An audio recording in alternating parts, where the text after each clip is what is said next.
Berkeley, and oops, I just would like to start by welcoming everybody to this information webinar on the California's fifth climate change assessment request for proposals. And this RFP is the latest one that we've seen in a whole series of initiatives focused on climate change research. And as I think many of you were also at some of the earlier sessions that we've had on the UCOP Climate Action Seed and Matching Grants, which we're expecting, by the way, to see some of those start being announced in around the middle of July. And in addition, there's been a number of federal funding opportunities, and some of those I think you've heard about as well through webinars. And we're just very happy to see Berkeley being so responsive. It's really actually amazing to see the kinds of responses, the numbers and diversity of responses we've seen for some of these calls. And I really want to thank Bruce Reardon, who is leading the Berkeley Climate Change Network and has been convening all of you to hear about some of these opportunities. I'm really excited also about this one. I think that Berkeley is very well positioned and look forward to working with all of you on trying to help Berkeley get funding to do a lot of really interesting and important research related to climate change. So now I'll turn it over to Bruce, who, as I said, is the director of BCCN, and also to Tiff Dressen from my office, and they're going to give you more information and background on the RFP process. There's also going to be plenty of time, I think, for Q&A at the end of the session. So thanks very much. Absolutely. Thank you, Kathy, and welcome everyone. Great to see everyone here today on a Friday. A little context here. Some of you may have worked on previous California climate assessments. This is number 5. It is the 5th. Up until 1, 2, and 3 were all pretty similar in that they were focused on what were called technical reports on single topics around climate. What changed in 2018 with the 4th climate assessment is that we added on top of these topic reports or technical reports, a state summary report, 9 regional summary reports, based on 9 geographic regions, tribal special report, an environmental justice special report. So we started to get a different flavor to the, and I think a more complete approach to the assessment. Now we're on the 5th, and those things are all happening this time. We're not calling them technical reports anymore. It was kind of a funny name for them, but there are these topic reports, which we'll be talking about here. There will also be regional reports, and we can talk about that a little bit at the end. And there'll be a tribal section of reports and a variety of things this year. The organization of this has changed too over the years. The CEC runs a separate process for energy-related climate research. This is the resilience or adaptation, the kind of non-energy topics, as they call it, segment that is run by the Resources Agency and by the Governor's Office of Planning and Research. So let's look at the next slide, and I'll just quickly kind of standard stuff on the purpose of this 5th climate assessment, a suite of research and tools that report on the impacts and the risks of climate change. The points in bullets to reduce climate risks in California, protect all Californians and nature from the impacts. The third bullet is kind of curious because it says equally prioritizing climate mitigation and resilience/reducing climate-related risks. Well, for this 5th assessment that we're talking about here today, the non-energy side of the house, it's all about resilience and adaptation.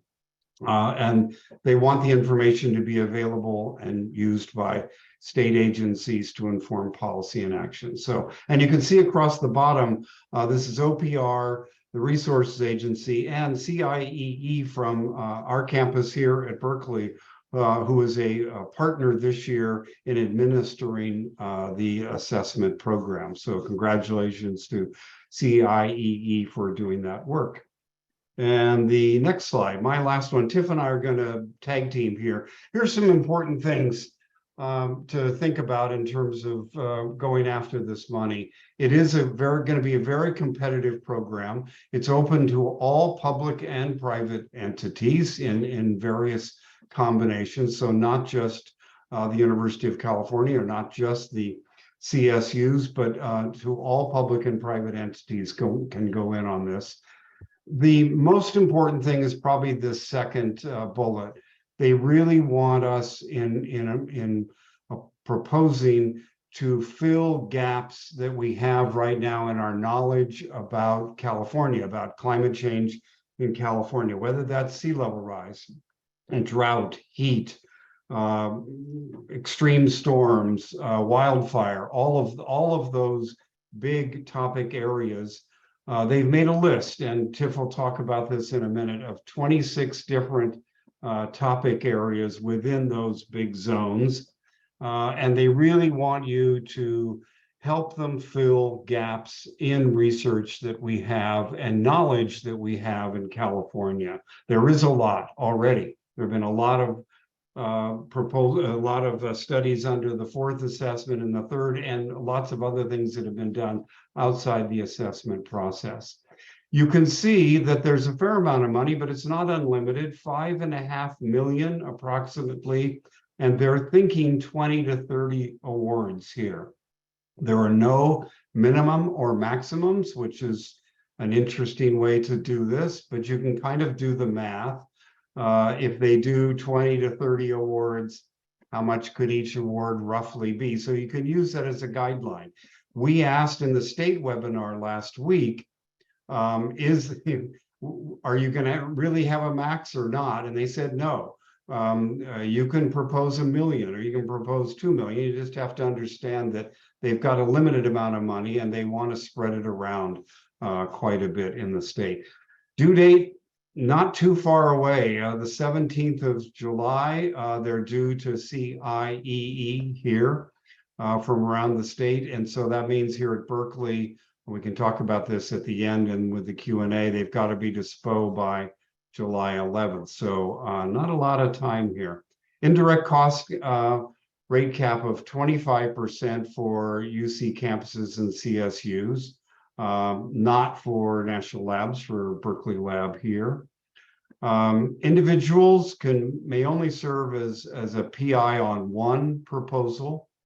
There's no cost share requirement, nor will having cost share improve your chances of winning. And Tiff's going to show you in a little bit how the point scores are set up to judge winners here.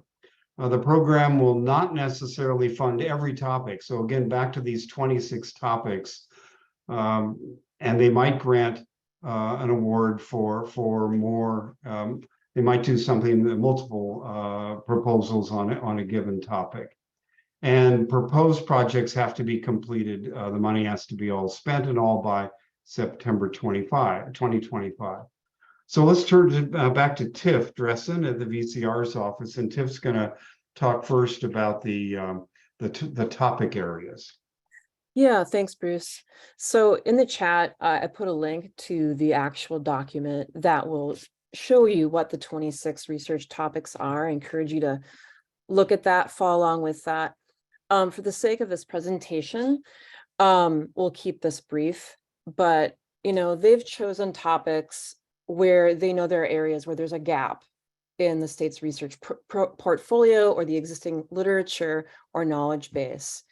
And so, 26 areas that cover a very broad spectrum of research, anything from impacts on sea level rise, salinity levels and groundwater and freshwater, to impacts on climate change on forest health, looking at cultural and prescribed burning and how that can build resilience and protect from these impacts, effects of climate change on California Native American tribes, traditional food sources and food systems, and culturally important species, to increased understanding of climate change related occupational hazards, workers that, for example, have to work in extreme heat scenarios, to a variety of other things that may involve, you know, effectiveness of cooling strategies for buildings and our neighborhoods,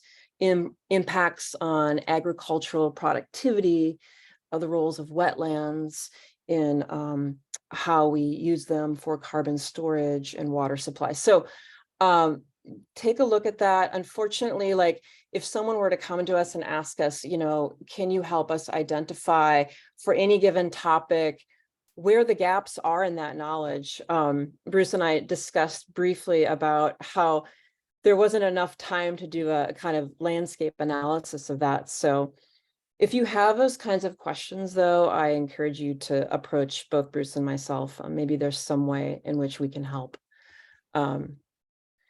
So moving on to the actual components of the proposal, pretty standard stuff. And they lay this out very nicely in the RFP. Thanks, Bruce, for putting the link to the RFP in the chat. I'm going to move on to the next slide because that's where the rubber hits the proverbial road here.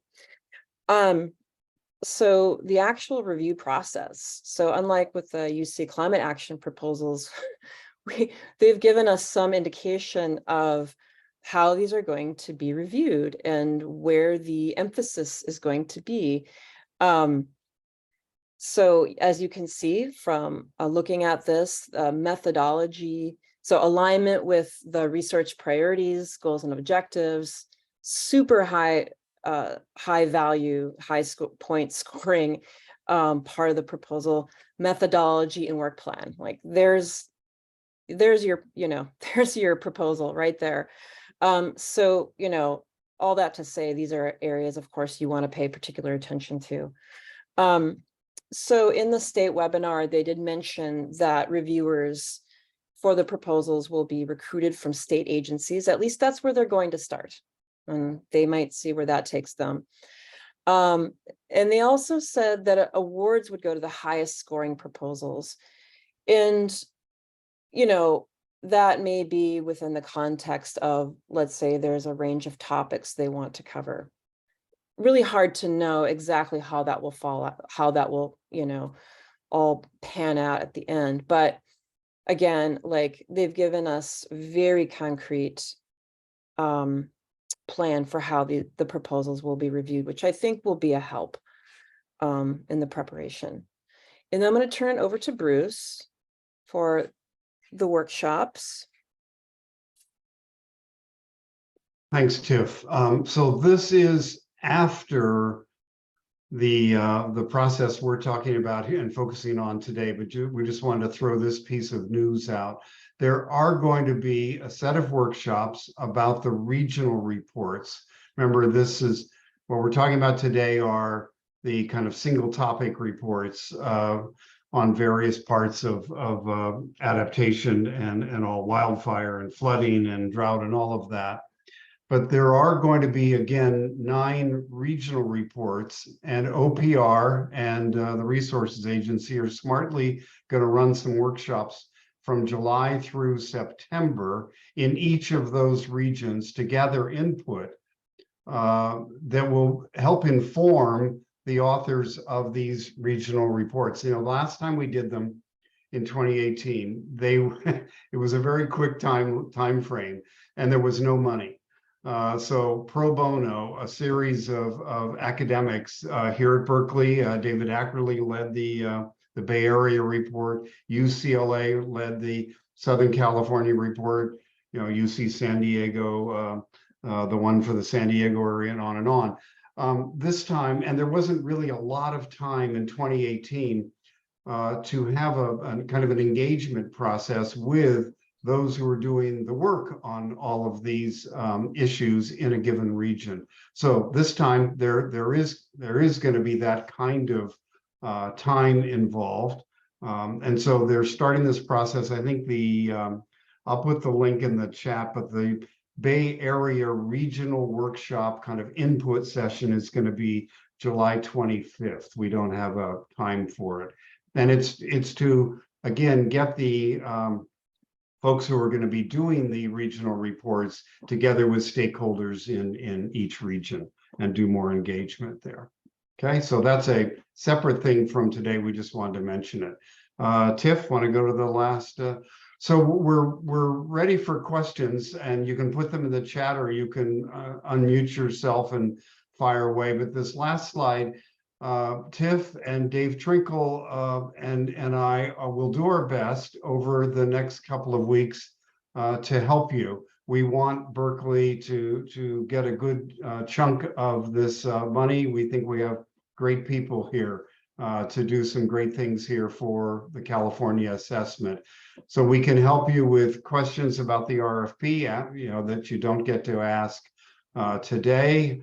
We can help you with helping find maybe a team that's going to be working on a topic that you're interested in, but you don't want to solely do it yourself. Helping finding teammates. We'll give you our 2.5 cents worth, whatever it is these days, on how to win. What the things, again, back to some of those items for consideration about filling gaps and all of that, maybe geographic ideas on how to win. And we'll certainly help, as we did with the UCOP process, to review and comment if you would like that on your summary or abstract. So we're here to help, and we can also feed questions up the line to OPR and the folks that are running this process, and some of the questions can go to CIEE as well.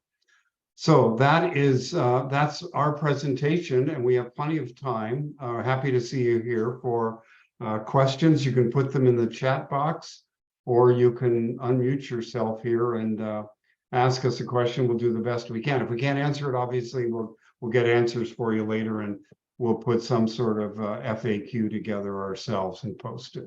We will record. We are recording this meeting, and we'll post it on the Berkeley Climate Change Network website as soon as we can get that up for you.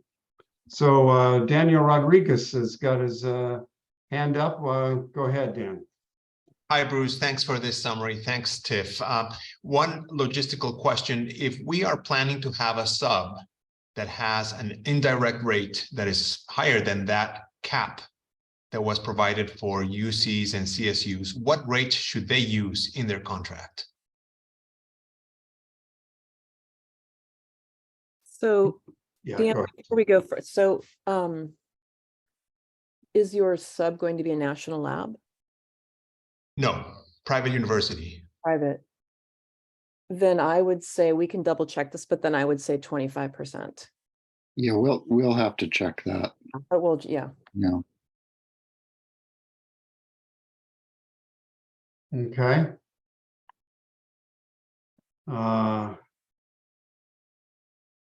Who's got the next? We got anything in the chat at this point, or what have we got here? Question, do you know of any faculty units planning to apply seeking a partner in either global studies or European studies? Both the ORUs I manage, we've established networks. That could be very interesting. No, I don't know at this point, but we can talk offline. I'll look through our database and give that a bit of thought, and maybe respond to you on Monday. One thing they emphasized in the webinar the other day is that you can have partners on your proposal from anywhere, but the work has to be about California. This is California's climate assessment, and while that could be informed by experience and knowledge and studies and all elsewhere, it's got to have a payoff for California. And if it doesn't have that clear payoff for California, if it looks too spread out over the world, while this is a worldwide problem, this assessment is about California. Okay. It's like we have Jason Su. Thank you, Bruce. Thank you, Tiff, for the presentations. Are really, really useful, informative. My question to you is this kind of a literature research summary, or you need to be a specific research? It can be both. This question came up the other day, and someone actually asked it a little more specifically, can it be a literature review? And they allowed that it could. Yeah. I don't know how that'll be judged, you know, I can't guess. But the answer the other day was that it can be both original research, new research, as well as drawing on existing research. And I think the Okay. clue there too is the time frame. Right. You know, one for proposals, but two for the actual work.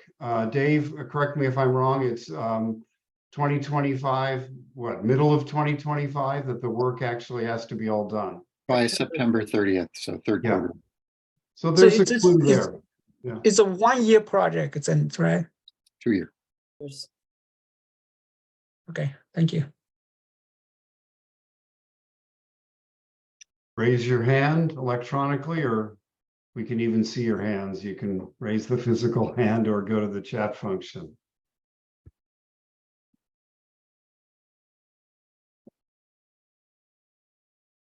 One thing I will throw in that Tiff mentioned, this idea of the state has not published, to our knowledge, a gap analysis here for all of the topics, and yet they're asking us to fill the most important gaps. Tiff and I and Dave and there are probably others on this call that could help. We know some of this for California, but there's also things like the California Adaptation Strategy and documents. I think that's probably the best one, but there's some referenced in the RFP of kind of documents, and in the there's a brochure that went about the fifth assessment as well. But I think the California Adaptation Strategy has quite a bit of information, you know, from many different studies, hundreds of studies that have been done. And I think a careful reading through on your topic, whether it's water or sea level rise or heat or drought, would give you a sense of reading those chapters in the adaptation strategy of where some of the gaps might be. Good.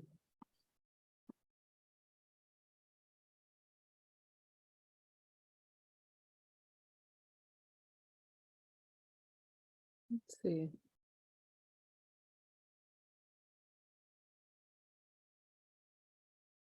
Let's see. So Laura has a question. The start date. I think we had, unfortunately, you know, I think I may have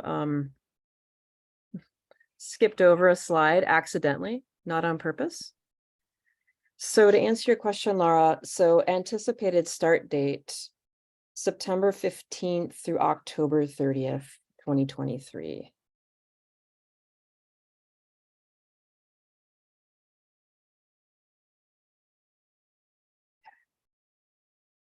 Do you want to say anything else, Tiff, about this slide since we Yeah, oh, sorry about that. skipped it? Yeah, don't know. So, yeah, I think that, you know, just the emphasis on this really quick timeline, they anticipate the proposals will be evaluated at the end of August. And so sometime between the end of August and let's say middle of September, notifications will be coming out. So it'll be a very quick turnaround. And then just emphasizing. So one thing they did mention in the state webinar, somebody did ask about, you know, under extenuating circumstances, would you entertain no cost extensions? And I think, correct me if I'm wrong, Dave and Bruce, but I think that it would have to be a pretty significant or very special circumstance where they would allow a no cost extension. But for all intents and purposes, we want to say September 30th, 2025 is the end of the project period. Yeah, they said there would have to be a pretty compelling reason. And meanwhile, they really need the results by the end of that quarter in order to do the work they need to do. So Exactly, because they have to synthesize the research that has been done into the next iteration of the reports, right? So it's a part of a much bigger timeline. We have a question. Since CIEE is managing the RFP process, would we still need to go through SPO?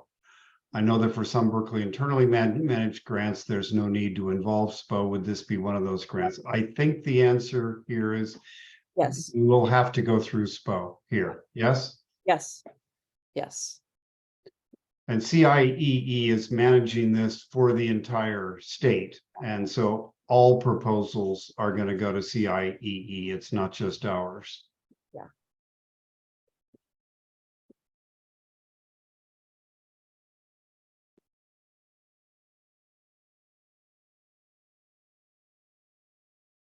Kind of a quiet group today. Come on. Questions? You can send them to us later. You know, you can email them to us. I have just a housekeeping thing. If you're not getting direct emails from the Berkeley Climate Change Network, our every other week newsletter plus these special announcements that come out, if you're not getting those directly, please put your name and email in the chat box so that I can gather those and we can add you to the list. We have a question from Jesse. Any insights into how community engaged research is valued in the selection criteria? Example, partnerships with labor, environmental justice, or community organizations. So at the webinar, I don't recall specifically any call outs for community engaged research. I'm going to imagine that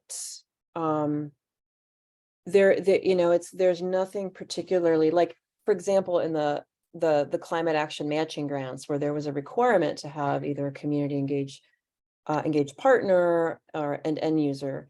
This is open. So I don't think that it is particularly focused on that. So I would say that if your research does involve community engaged partners, then that is, I don't think that's going to be evaluated. It's going to be seen more favorably or less favorably. And Bruce and Dave, I'll let you jump in on that in case you disagree with me. Yeah, I think in general that may be true. I'll notice that some of the climate research topics emphasize the community specifically. So certainly in those topics, it would definitely apply. I wanted to look back at the review criteria, but I don't recall that it was called out there either. Yeah, I mean, like, for example, like research topics that involve indigenous communities, right?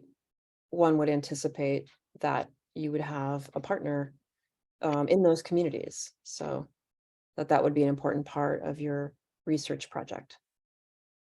Yeah, we talked about this the other day, Dave and Tiff and I did after the state webinar. It was a bit surprising to me personally that it wasn't part of the scoring criteria. So we were trying to guess along with the state why. And I don't have an answer, but I was surprised because community engaged research and climate equity and environmental justice have become very much bigger parts of the California climate work and of the research programs. And I've seen this grow, having been involved back with the third and then the fourth and now the fifth, and with lots of other things that the state is doing. So it was surprising not to see it as a kind of a point value. I'll throw this out. In the brochure that goes with the fifth climate assessment, they list 5 things that they say the fifth assessment will develop. 1 is new climate data and scenarios. 2 is original research that addresses California's research needs. Okay. 3rd is it'll develop a tribal research program, and that's happening kind of in parallel with this RFP. fourth, a suite of regional, topical, and statewide synthesis reports. Okay, we talked about that a little bit.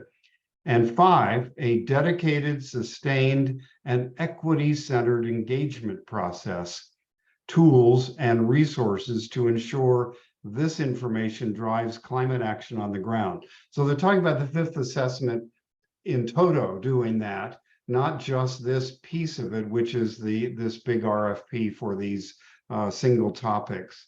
So it's there, and I think the state cares very much about community engagement and all. Again, I think it's part of what they're doing with the regional reports. You know, they're going to try to draw in community groups to those workshops I mentioned that are going to happen July through September.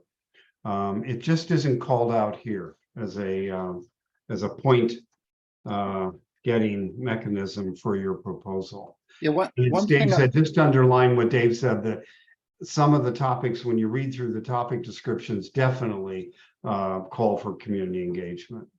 The other thing I'll note that came out in the webinar was they were highlighting this scoring mechanism, but somebody specifically asked, you know, will you just take the top scoring proposals, or will there be some way that you can spread the selection across topics?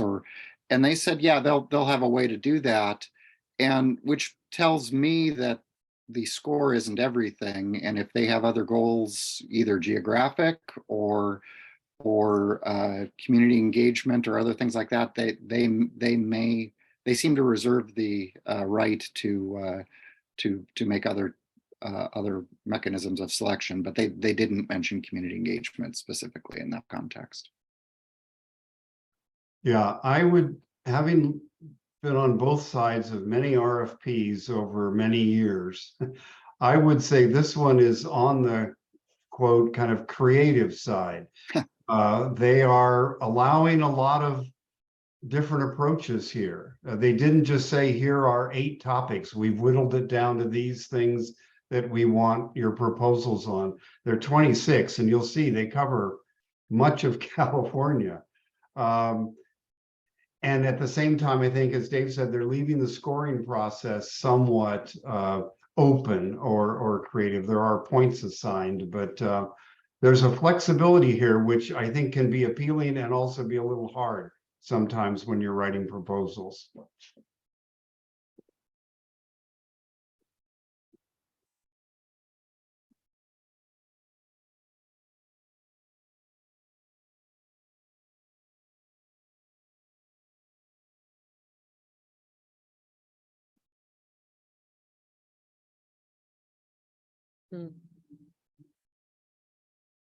Okay. One new message just as we say that. What do we got? No. Okay. Any final comments or questions for us? Again, you can email. Maybe we should put our emails. Yeah. Maybe while we do that, somebody will come up with something.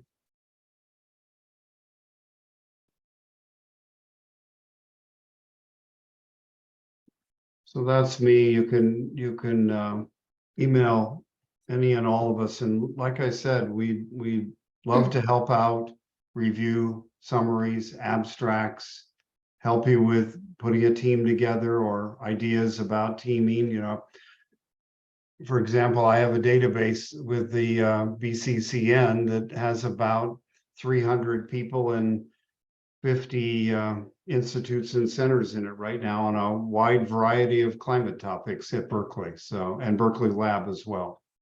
So we have some resources, and Tiff and Dave have great knowledge of who's doing what on campus as well. So looks like we have a question from Alan. Will this recording be sent to the Climate Change Network? Yes. Yes. Yeah. It'll have to go through a couple of different doors, but we'll get it there. We'll get it up. And the state, I believe, said they were going to post Do you remember that, Tiff and Dave? Did they say they would post their recording as well? Do we remember I that? think so. Don't remember. I don't Well, remember, but I know that there will be a Q&A posted by June 20th. Right. And that'll be on the CIE website, so Right. it's possible the recording will also be there. Yeah. So again, make sure we get your email. If you're not on my BCCN list and you're getting our newsletter directly, put your email in the chat so that we can include you now in any follow-up here when we announce things like where's the recording and that they've got their FAQ up at the state and all. Great. Okay, All right. Tiff, Dave, any final? Going once, folks. All right. You're welcome, Betsy. Good luck to all of you. We're happy to see you taking part in this.